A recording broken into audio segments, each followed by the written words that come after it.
am with Manni, and she is a very successful developer and investor, and she also has two successful books. One is called Cash Rich, Time Rich, and Property Investors Money Making Secrets. That's the one.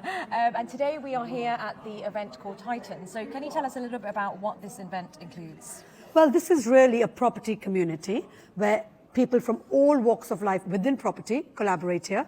They communicate here, they come and meet and support and engage with each other, get to know each other and help each other grow. So we've created this massive power team here where anything and everyone you know in property or you need in property is here. So for example, you need someone to get you a deal, you get a deal sourcer here, you get someone to fund you the deal. So we've got loads of different, so Roma, for example, is a sponsor who can find you, who can fund your deals. There are other brokers there as well who are really good at funding deals. Then you've got solicitors, accountants, all sorts of property advice you need is in this one community, and it's all very collaboration led. So we sort of promote the feeling of abundance and people to collaborate and do deals together, joint ventures and all of that. So it's very much a support structure for property people. And what invested you to create the Titans? Well, I think we're actually going to be turning 8 next month, May 2024. We started in May 2016. We were called a slightly different name. It was called the J6, which was effectively in Slough, but we didn't want to call it Slough. So we called it J6, which was the M4 Junction 6 corridor. And that was running for pretty much up until COVID, and then we went online. So even during COVID, we ran the meeting online with speakers, and we would holding it for like 2 or 3 hour sessions online as well. So we've been going pretty much since then. And property was very lonely.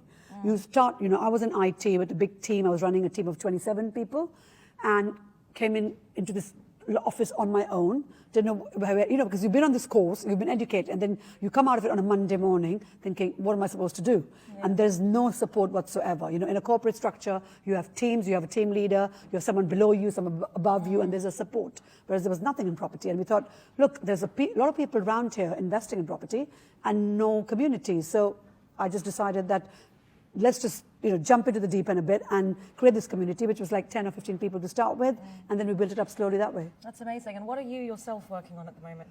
I've got quite a few deals on at the moment, mainly focusing on commercial to residential, because I think that's where the opportunity is.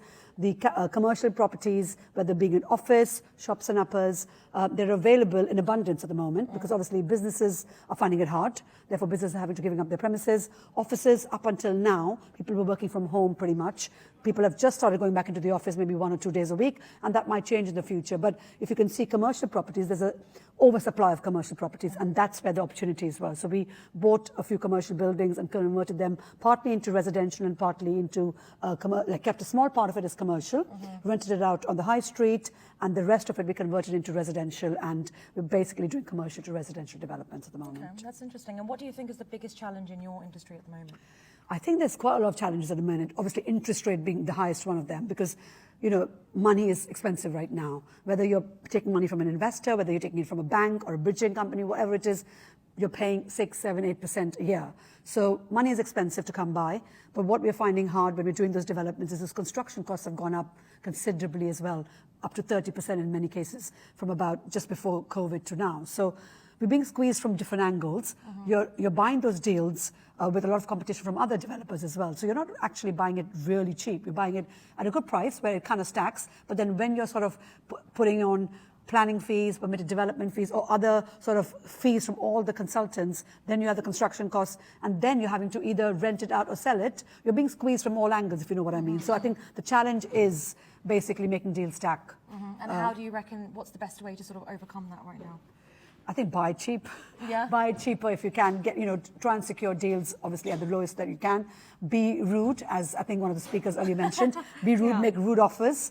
And don't be afraid, Just make sure you stress test your deals when you go in, You reduce your end values by 5, 10%, and you increase your construction costs, add your contingency by up to 15%, and then see if the deal still stacks, then you definitely have a deal. That's amazing. Well, guys, it's been an absolutely amazing event here today.